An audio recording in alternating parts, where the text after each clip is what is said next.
Hey guys, and welcome back to Align Yourself podcast. I'm your host, Ebony, and today I'm joined by Simone, a kinesiologist who's here to share with us about kinesiology and how it works.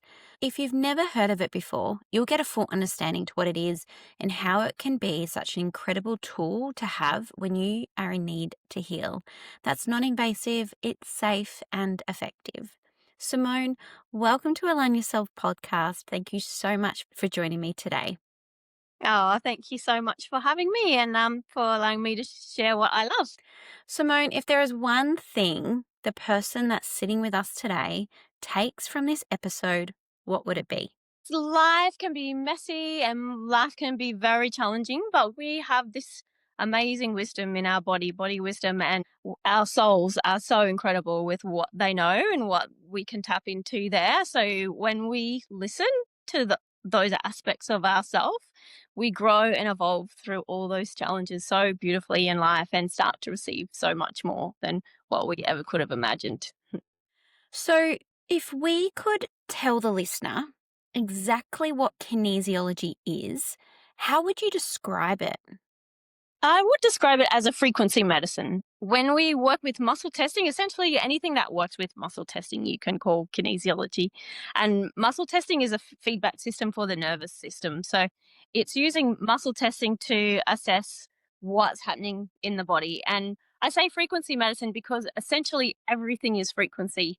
And there's a lot of frequencies that I work with that help me to find out how the body is harmonizing or if it's out of balance or out of harmony with something. And when we're in balance with things and when our body's in harmony with things, we're not so reactive to things. So, yeah, I feel it's very much about supporting the energy systems in the body because it's not just a physical modality, but it's also very energetic and balancing the energy systems and the physical systems of the body. Kinesiology is all about balance, getting things in balance. And when everything's in balance, it works super well. So, if the person's never heard of it before, how can they get a visual of how you work with the body to work with the frequencies in order to provide somebody with a session of kinesiology?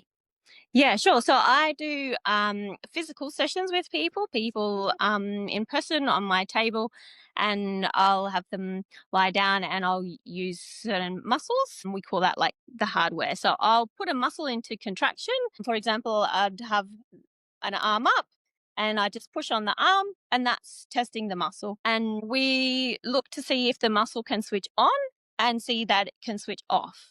And when a muscle can do that, we know it's in balance and that neurologically everything is working well, that things are in harmony. If a muscle doesn't switch on, then and it's weak, then we know there's some stress there that's affecting the body. If the muscle can't switch off, it can't relax at all, we know the body's in like this compensation kind of state, and there's some stress there that it's compensating for that we need to support it to let go of to come back into balance. So that's kind of the basis of what the in-person sessions is about. And I work with a lot of points on the body, acupressure points that give us information about the body, about the nervous system. And I work with the chakras and the meridians and the energy fields. And I'm always just using that muscle test to find out what's going on in the different areas of the body. Basically, we're just finding where the stress is, where the imbalance is, where the disharmony is, and what it is. And then we're finding what the body needs to be able to come back into balance or to resolve that stress. So that's the like physical in-person appointments. And when I do online appointments, I'm actually surrogating for that person. So I'm calling in the energy of that person's energy system, and I'm just using my body to assess things.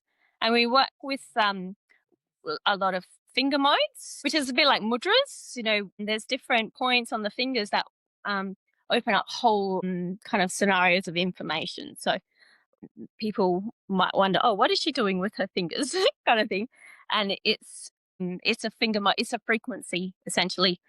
When we hold certain frequencies, the body gives us a feedback about that frequency. So you know, it might be an energetic frequency or an emotion. This is like the mode for emotion.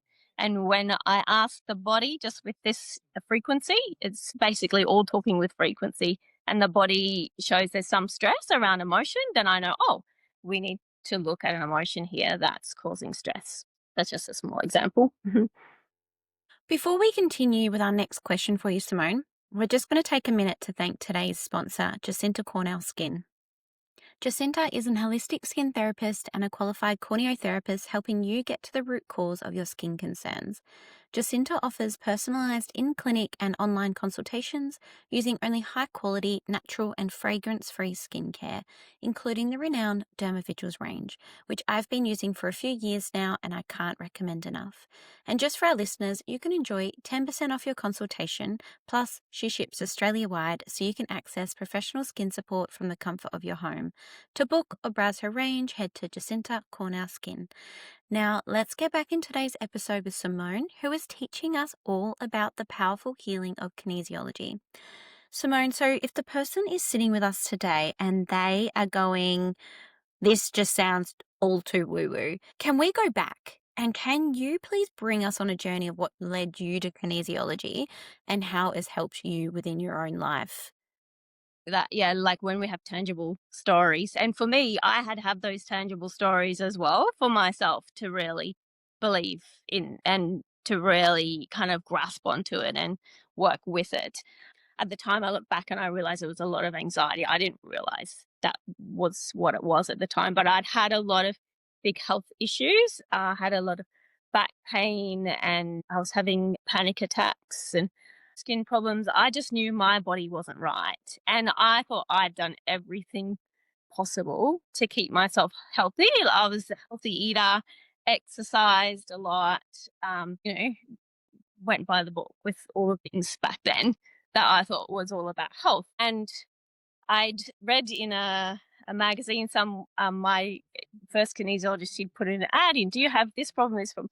And I was just ticking all these boxes. Yes, I had all these physical issues going on. And I tried medication, I'd seen doctors, like no one could really help me. And so I went along to her and I recognized through that kinesiology session, and actually through a number of them, that my physical problems weren't actually to do with not taking care of myself.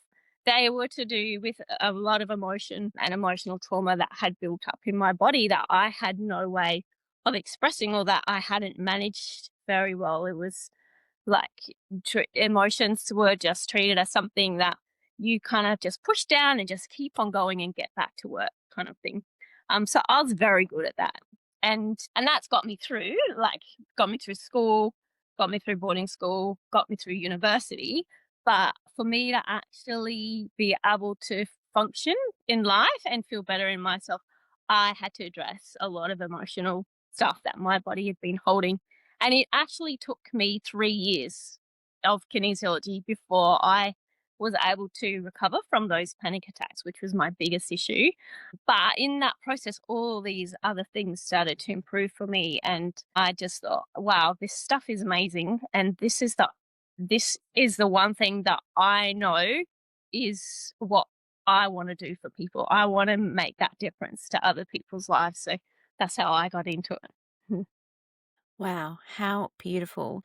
How do you learn to do kinesiology? What does the course or degree or training look like?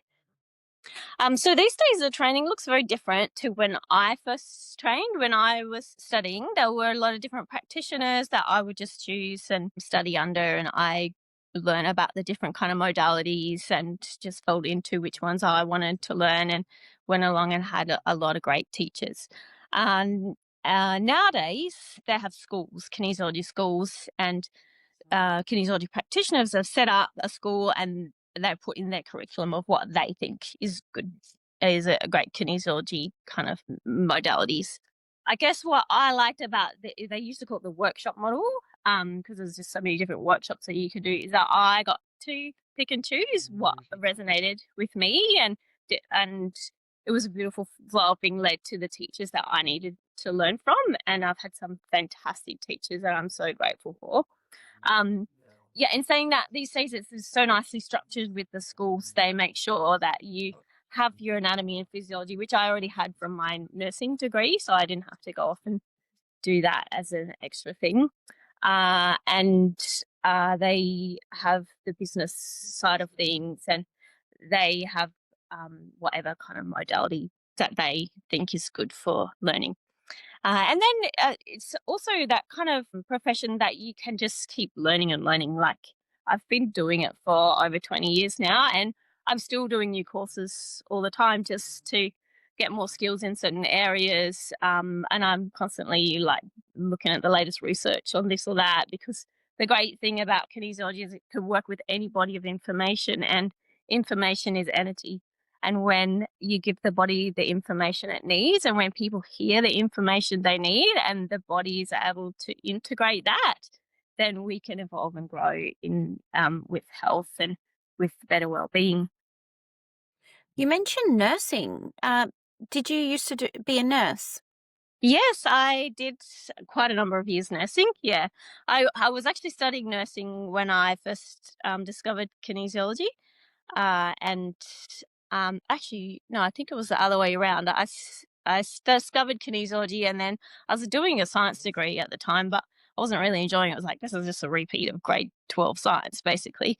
And I've always been interested in the body, and I actually wanted to be a doctor, but then I decided, no, I think I'll be a dietitian.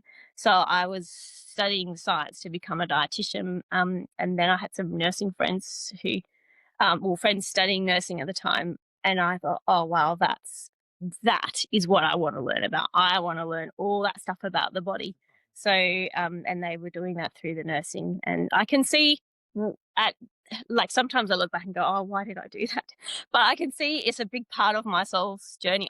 It's helped me so much in kinesiology, because when people come to me with a lot of medical issues that haven't been able to be solved in the medical system, I know exactly what tests they've been through. I know exactly what they're talking about when they rattle off their blood tests and this assessments. And it's really helpful to have that medical information as well, and to be able to kind of educate people, because as I found as a nurse, you didn't really get time to educate people in the way that you needed to. It's part of our role to educate people about what's going to help them and what's happening with them, but you just never got that time because you're just keeping up with trying to get medications to people and do the basics. It's such a time poor profession, and that's why I just couldn't stick with it. I couldn't work in that environment under such high pressure and feel that I can fully give my clients what they need. So yeah, I really feel for all the nurses out there. That's like, it is one of the hardest jobs I've ever seen on this planet. Coming back then to the information about nursing, is that I guess it's important to have a physical understanding of the body as well as the energetic understanding. And that gives a very holistic perception on health. And yeah, I just think you need to look in all those areas. You need to look in the physical, and you need to look in the energetic to be able to support people to come back into health.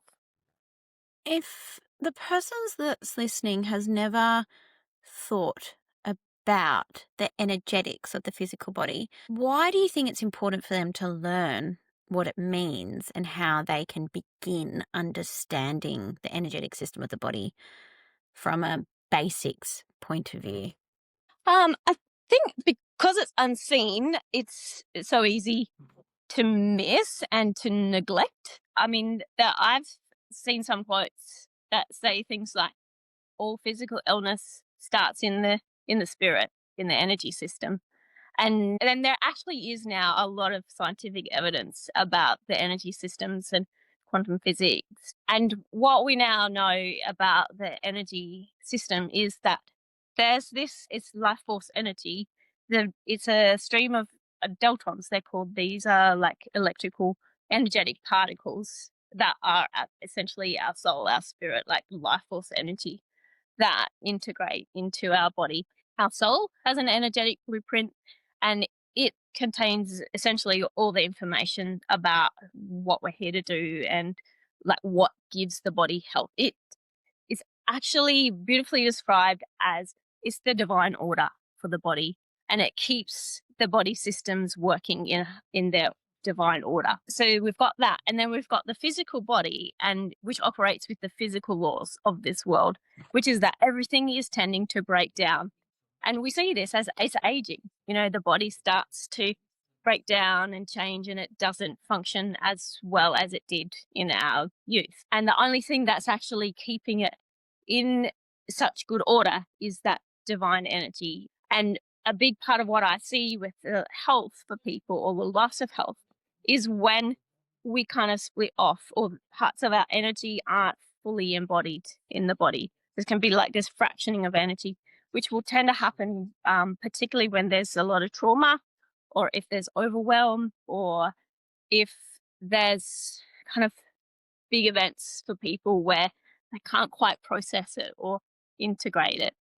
That energy system we really need present in us. We really need to give that attention, and we really need to be connected with that to have that sense of wholeness in ourselves and to have good health, essentially, psychologically as well as physically.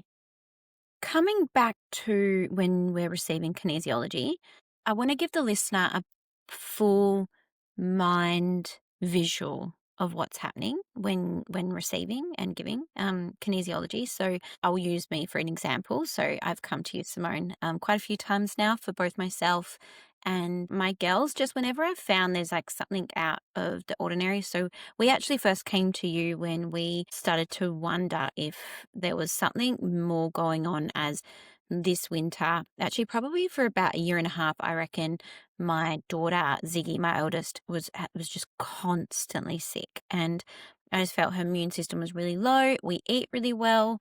We prioritize being in the sun, and we are definitely a family that tries to support the body to heal itself as much as possible. And I was just finding that her body was constantly showing signs of illness, or quote unquote sickness.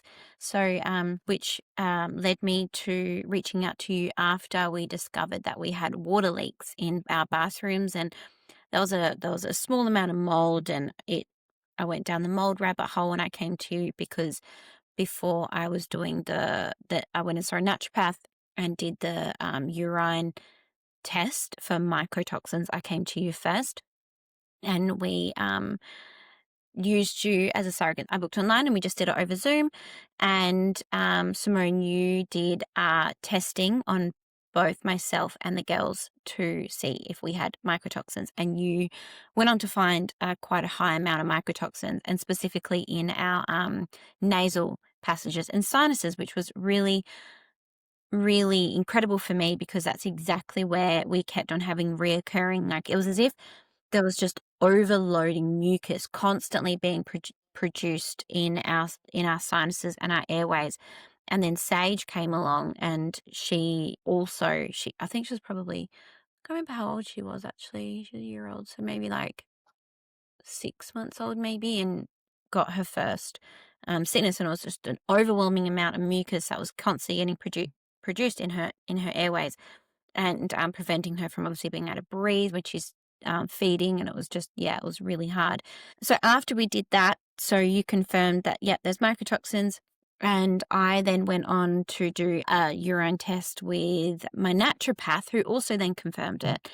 It was really cool because I hadn't done kinesiology in this way before, but I was recommended to you by a friend. So Jess, my first episode of this podcast, I interviewed Jess from Circadian Kids, and she had been using you to help heal her son from gluten sensitivity, and you guys had been working really closely for quite a long time. So actually, before I come back to what I was saying, if as a parent you have a question or concern, you're like, okay, what's up with my body? Like, my baby has eczema, or has an illness and something doesn't feel right, they can actually come to you and you can ask the body directly what's going on, and the body can talk to you. So how does this all work? And how can you then ask the body and go beyond while we're doing the guessing games of where's this coming from? Well, I guess it really comes down to that body intelligence, and it comes also down to asking the right questions to get the answers. So, and it's like any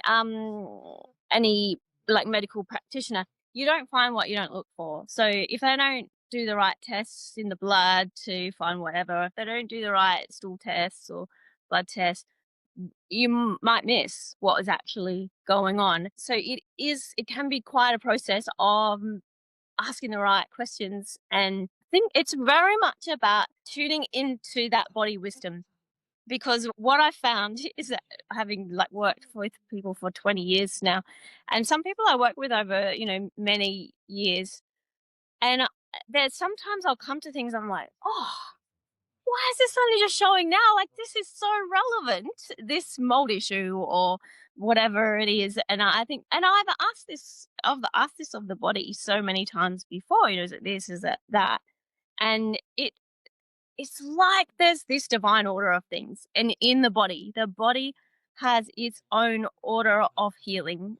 And it's basically just tuning in to that, like really deeply listening to what the body has to say, what the body is burdened with, and what it needs to let go of, and what it needs to receive. Because essentially, if we don't have the capacity to deal with something or to process something, there will be stress on that stuff in the body.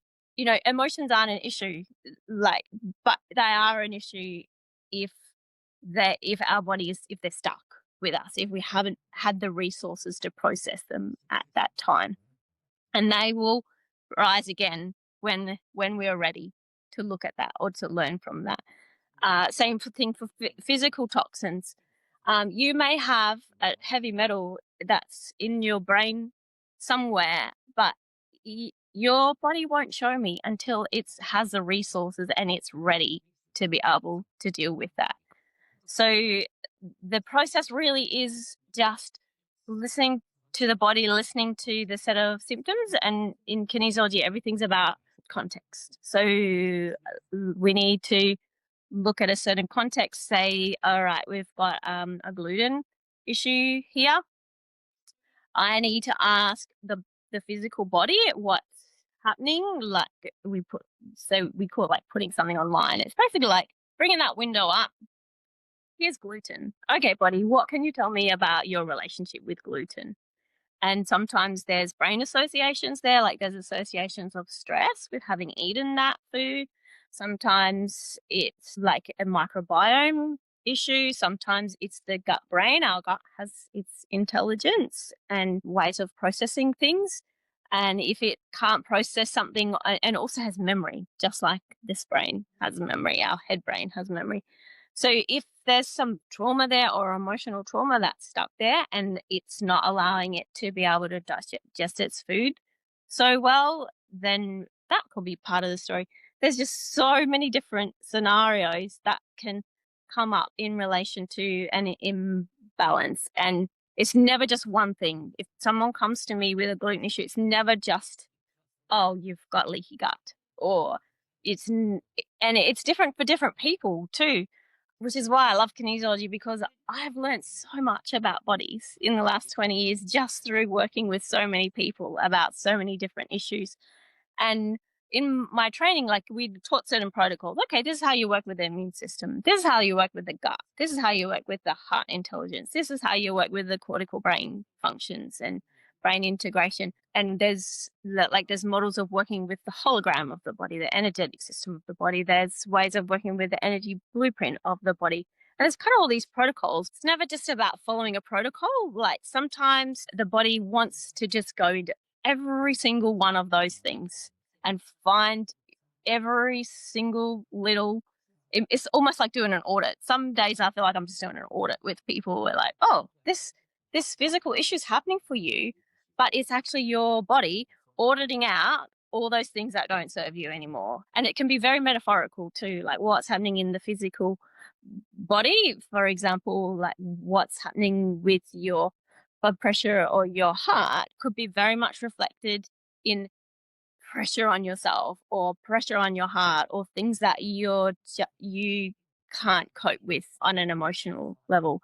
So yeah, there's just so many different scenarios that may show up for people, and the idea is that we just let your body speak and let it unravel what's what it needs to let go of, and then let that soul come more fully into the body to bring those healing resources back in, because generally there'll be a lot of childhood issues as well that have perpetuated some of these stress patterns or caused some fragmentation of the psyche or the energy. And yeah, we just need to keep listening to that beautiful body and that beautiful soul, and it will just keep showing us what's happened, what we need to resolve, and then we're able to be more present in ourselves and able to function in the here and now. So I've come to you for, and we've done tests on heavy metals in both myself and the gals, and also mold. What are some other things that people may come to you to help heal themselves of?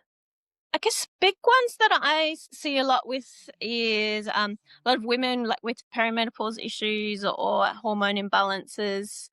I see a lot of kids with behavioural challenges or emotional challenges, and yeah, there's also a lot of back and neck pain. I guess because my specialty is really neurology, I guess get to see a lot of those kind of things that are neurology based.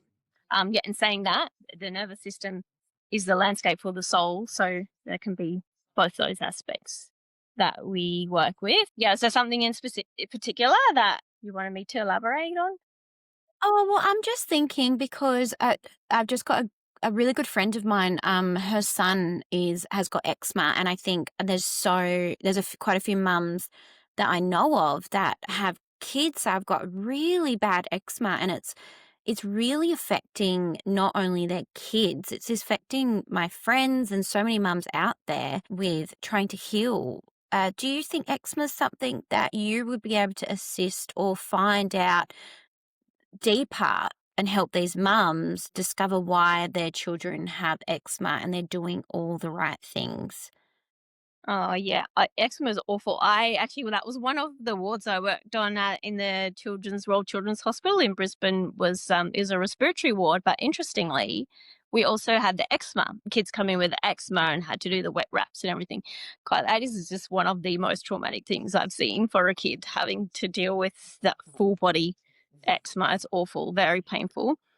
And interestingly, like skin can be related to the lung energy and the health of the lungs. It's also a detox organ. So, yeah, if the body's detoxification pathways aren't working so well, then sometimes the skin can be overwhelmed with the toxins. That's a physical thing. And yes, I think toxins is probably one of the biggest issues in our society these days that's contributing to so many issues. Everything, I truly believe that it would be one of the things that's contributing to autism, as well as, like you're saying, the skin problems, gut problems, hormone problems for young girls, fertility issues, so many things, because we just have this buildup of toxins in our environment. We're digging up all these metals from the earth. There's so much mining, like just down from near me is Green Bushes mine. There's a lithium mine there, but also there's a tin mine. And I see a lot of tin toxicity here. And I've seen quite a few kids who run up around the Broken Hill area, and there's a lot of lead toxicity there from the mining in that area. And around Karratha area, I've seen all kinds of toxins there. I'm sure there's some toxins that I don't even know about too, because sometimes it'll test it. There's something in the air, but I actually don't know what it is. The body knows that it's toxic and irritating, but I can't put a name to it. So there can be those scenarios. There's obviously a lot of types of heavy metals and a lot of pesticide use these days. That was a big part of also why my health was so bad as a 17-year-old. I had to do a lot of pesticide detoxification. It would hugely affect my body. I grew up on a broadacre farm, and back when I was a kid, they didn't have the same chemical safety that they do now. And it was just thought that, yeah, Roundup, you can drink it. And my dad used to say, oh, you can drink Roundup, it's so safe. And now we know, well, it's actually not that safe. And he knows that too. So, yeah, I think that's just a whole big story in human history where these toxins get introduced to the world. Microplastics is the same thing, plastics.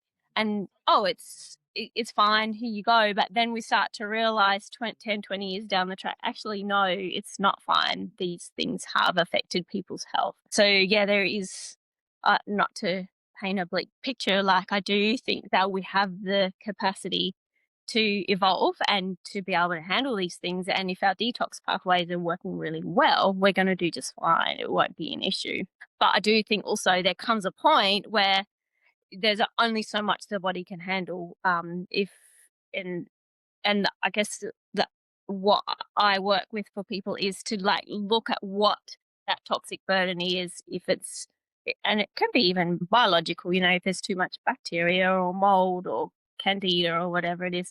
If there's too much of that, then that's going to affect the body in whatever way, wherever it is. Some people have weak areas, for if your kid's weak area is the skin, then okay, the stress of the emotions and the toxins in the environment is going to come out in that way, kind of thing. If it's your bladder, I've seen kids with that have incontinence issues. That's their little barometer. When the stress of whatever gets too much, plus the toxic burden gets too much, then the bladder starts overreacting. And that's another interesting thing about our bladder, is that it's one of the meridians that holds the excess energy in the body. And excess energy is anything that we haven't been able to kind of process or move through. Trauma is excess energy.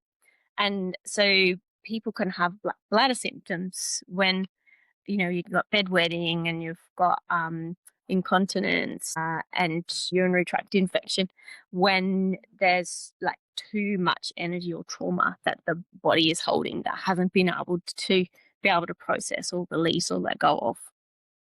I want to touch on something that you've mentioned about suppressed emotions and not letting go and of trauma, because I think like when I've started going into learning how to like heal, I think we think that trauma is those worst case scenarios that we don't think happens in our life here in Australia, where we live quite a beautiful life. Like we have great opportunities for jobs and careers and success and, first world problems. And I think a lot of people like put down trauma. But when I became a parent, I really began to learn that trauma happens in everyday things, and how a little 3-year-old, we as an adult, our perspective of a traumatic event, like say for example, if my daughter's telling me of a traumatic event that happened to her, and my perspective can be like, oh, get over it. And I think there is that disconnected domination culture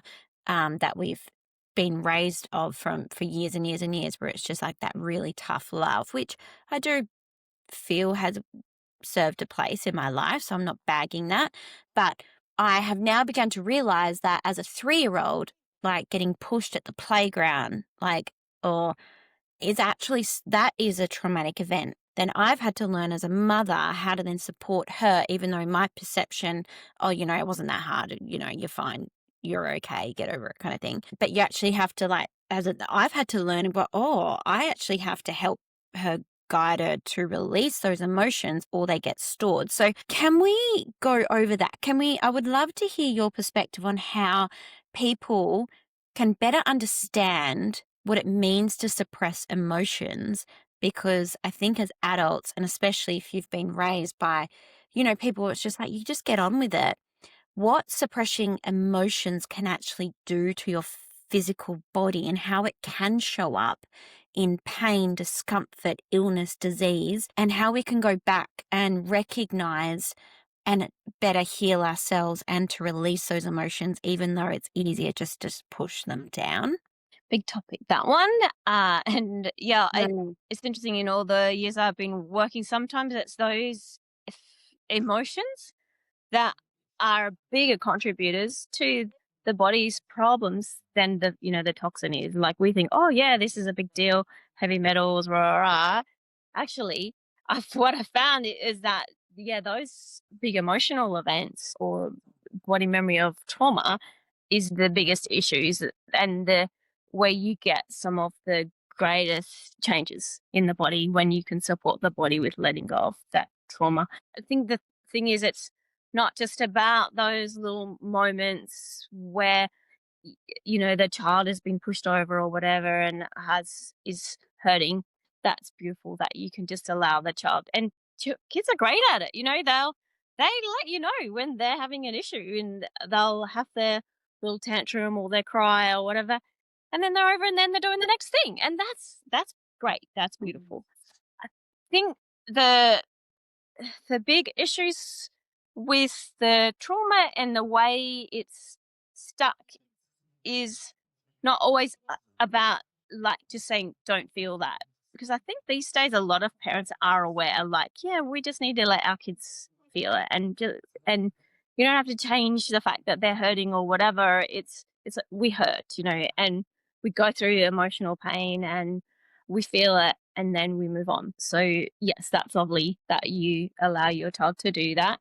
Saying that, you do see there's occasions where the ego gets involved for the little child, and there's a big energy in negative energy there that can feed the ego, like, and ki- kids that can get out of control with those emotions, and their emotions are just escalated and they're just not letting it go, kind of thing. There, it's circulating around and around. It can be like the ego is getting stuck with it. I really want this and I want to have it and I'm going to throw a tantrum until I can get that thing. I don't know if that's the kind of traumas you're talking about as well, and emotions. There's obviously emotion there. Yeah, I want this and I can't have it. The ego is feeding that, but sometimes underneath that as well can be physiological issues. And I'm probably going a bit off track here, but just because, like, this is I think such a big it's a big topic, the whole emotional trauma and trauma.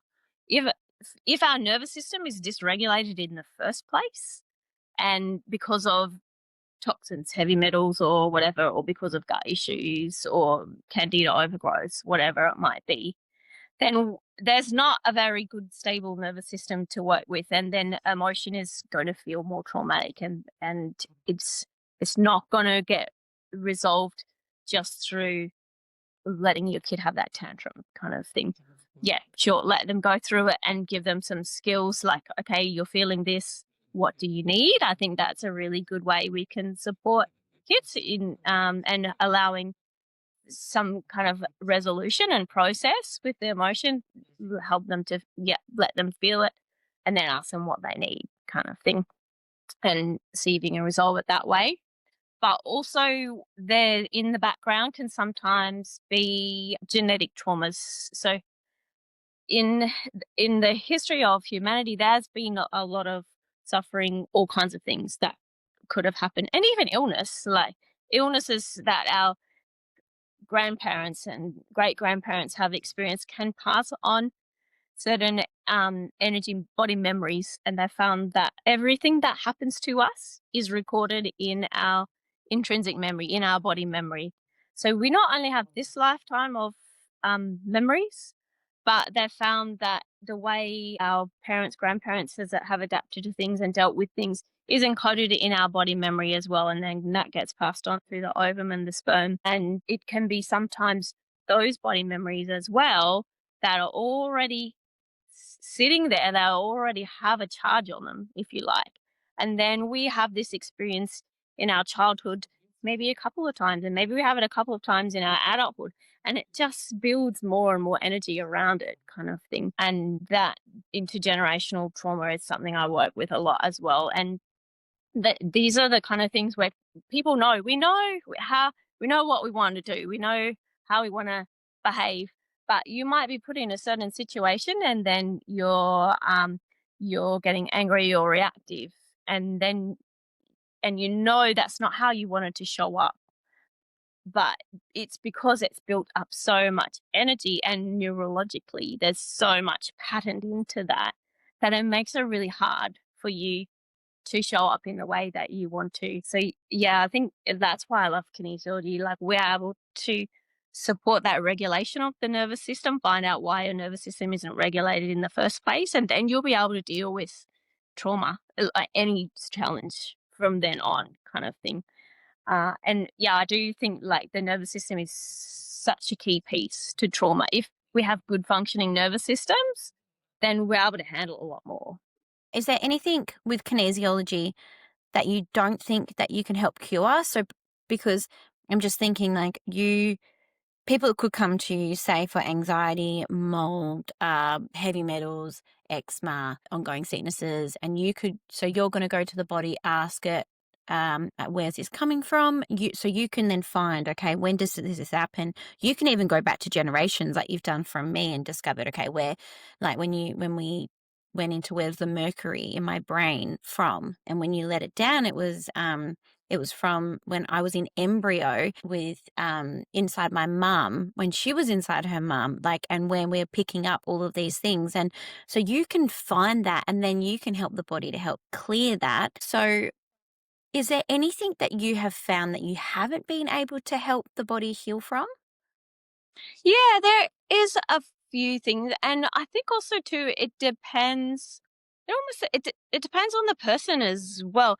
Like that old saying, different courses for different horses. Like some people really resonate with what I do, and they're really willing to work with me, and then we get some great results.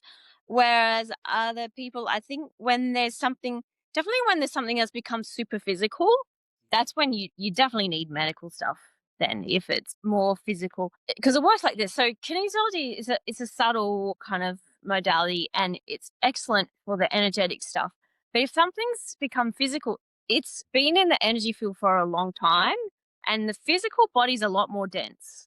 So anything that's in the energetic, it shifts really quickly, and you're able to create a new blueprint for healing. But that's not necessarily going to be realized in the physical body if that physical body has been holding a certain pattern, or it's got the actual toxin there in a degree that we can't just shift with energetic support. And I mean, sometimes I do recommend binders to people to help bind to the toxins, the heavy metals, to take them out, or the mycotoxins or whatever. But if there's something that's super physical, it's very densely stuck there, and it probably needs some physical intervention, such as body work or antibiotic or whatever it might be. Yeah. You also mentioned chakras before. So, for somebody that may be listening that hasn't learned or heard about chakras, can you just give a brief description of what they are? Yeah, so the chakras are energy systems in our body that feed energy into the body and support the flow of energy in the body. And they also support the energy for particularly glandular systems in the body. They relate very much to mental, emotional kind of energy as well. Actually, one of the best people that we've got some great chakra courses in kinesiology, which I love and use a lot, and it supports the energy flow. But one person who I learned about chakras from was Carolyn Mist. I love that woman. She's a medical intuitive, and I was listening to her stuff a lot when I was first learning kinesiology. And I really like how she describes the chakras and works with the chakras. She talks about the crown chakra, how when we get an intuitive hit, it will come through our crown chakra. And essentially, I would like associate this with, our soul. But our soul has a plan kind of thing. And it might have something that we need to learn or embody at this point in our life, and we'll get this intuitive hit. It'll come through our crown chakra, so that intuition, and then it'll come through into the brow chakra, and that's our cognition, and where we start to think about it and decide, really think about how that might look and how it might work. And then it comes down in through our throat chakra, which is our area of choice and truth. What are we going to choose with that? Does that align with my truth, kind of thing? And then it comes down in through the heart chakra, which is where our feeling center is, and also it's our heart's knowing. And does it feel right? Is where we come into. And then once we get into the third chakras, this is the more embodied physical kind of energies. So in the third chakra, this is our power center, and our self worth. Do we have enough power and self worth to be able to manifest this and bring it into the physical world? And then it comes down into the second chakra, and this is our connections and relationships, and how we're going to bring it out into our life. And do we have the pleasure as well? Is it going to bring us pleasure to be able to work with that energy or that impulse? And then in the base chakra, this is like that final giving birth to it and really embodying it and grounding it and bringing it into the fully into the physical realm. So yeah, if all our chakras are flowing nicely, then that process is going to work so beautifully. We're going to just embody what our soul is here to do and to work with, and those intuitive knowings. But if we've got blocked energy in any one of those areas, we're going to trip up. It's going to get stuck in there. And I also like how she talks about the third chakra and the second chakra there. If we get to that point where we think, oh, actually, no, I don't have the power. I don't have the self-worth. I don't have the self-esteem. I don't have the connections to be able to do this, then we're going to abort it. And we're not actually going to be able to bring that into physical reality. So yeah, I think those chakras are really lovely energy systems to work with to be able to fully realize what our souls are here to do and to live the fullness of our life. Can people provide any sort of like clearing on their chakras at home on themselves? Yeah, yeah. Actually, on my subscription side, I have a little chakra meditation there. All my audios are free on the subscription site, audio meditations. And if you know anything about chakras, then you know that there's colors associated with each of them. And I mean, imagination is powerful. Like, this is what I'd really love for people to know too and to remember. Our minds, the thought frequencies have this incredible ability to heal us and to create and to bring in the right energy and support for us. So if you start getting stuck in something negative or going down lines of criticism or pain or whatever, like, we can direct our mind in ways that are so powerful. So yeah, just simply visualizing the area of the body and visualizing the color that's associated with it and visualizing it being clear and flowing, and it is a really great way to support that energy system. So yeah, we've got our crown chakra, which some people associate with like a magenta. Some people, they say it's a violet. Some people say white light. I don't know, there's different models that people have. I reckon whatever feels right for you. And then we have the brow chakra. They say is an indigo color, and this front and back of the brow chakra can imagine indigo there and clearing energy there.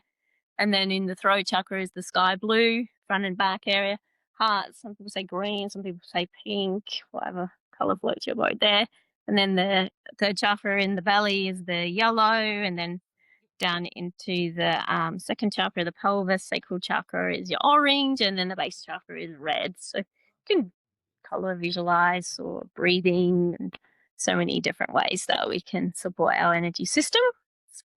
So for kinesiology, is there any tools so people can help or learn how to use kinesiology on themselves at home?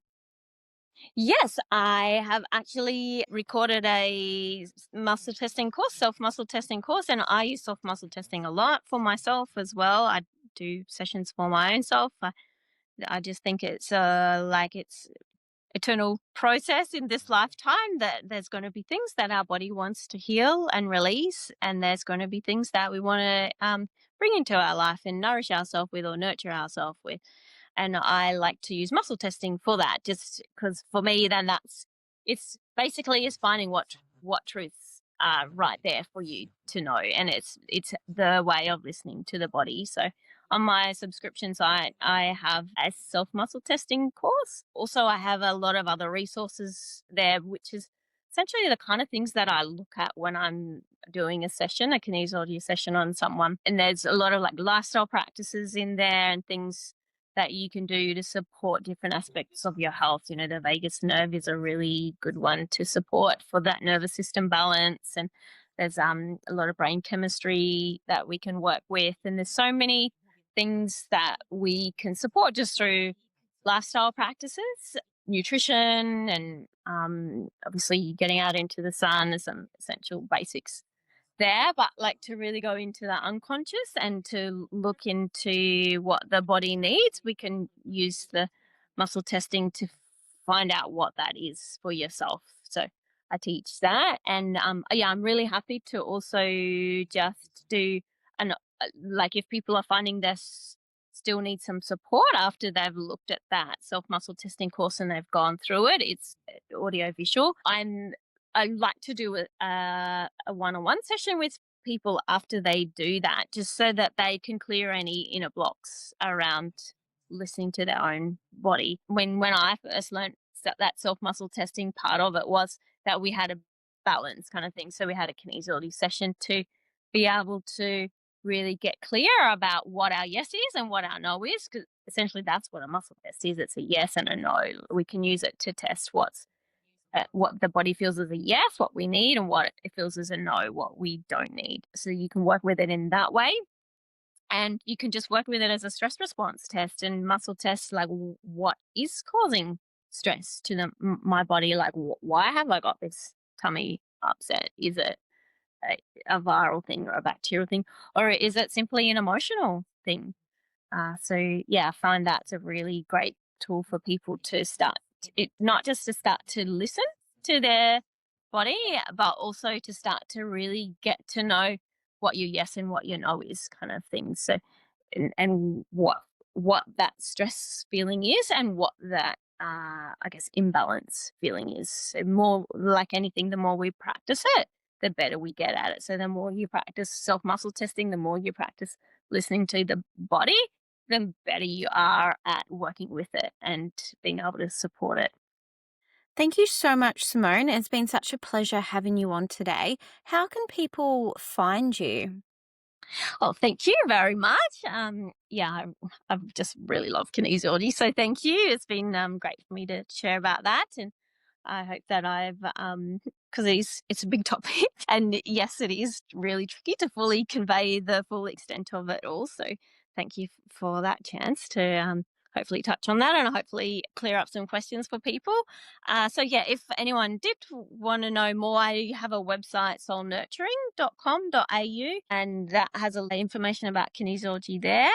And I've got a little, I think it's still there, a little video demo of kinesiology. And I do have a Facebook and an Instagram page as well, that I occasionally put little tips about or bits of info on. And yeah, on my website is my booking links for in-person or online sessions, and also my subscription sites there. Yeah, like I said, it's free to subscribe and you've got audios there, and then there's some paid options there as well. So yeah, that will give people a little bit more of I guess a more of a picture about what I do and what I have to offer. Thank you, Simone. And yeah, we have found kinesiology to be so incredibly beneficial for our family. And so, yeah, I really thank you so much for looking after us and helping trust our bodies to heal themselves, which is something that I really enjoy learning about and sharing my learnings about it, because I think the more we learn, the more we can all help support and not suppress. So thank you so much. And I'll leave all of your website details and social media details in the show notes. So if you're listening, jump in to the show notes and you'll be able to find Simone and book in. If you have any questions that you want to get to the bottom of to understand what's happening to your body or your kids' bodies, book in for kinesiology. You can ask Simone and Simone can ask your body directly, and your body is talking. And I think we are so conditioned as a society to be so out of our bodies and so disconnected from our bodies. Kinesiology is such a tool to help you get straight to the answers, and it is amazing. Everybody just needs to give it a go, and I promise you'll fall in love with the results. That's so beautifully said. Thank you. Thanks, Simone. See you, everybody. And before you go, make sure that you send this episode to a friend that you want them to also track kinesiology. And don't forget to leave a review. And if you share on your socials, don't forget to tag us. We can't thank you all enough for all of your support and all of the sharing that everyone does on socials. It helps grow this podcast, and I'm so grateful for you. Have the most amazing day.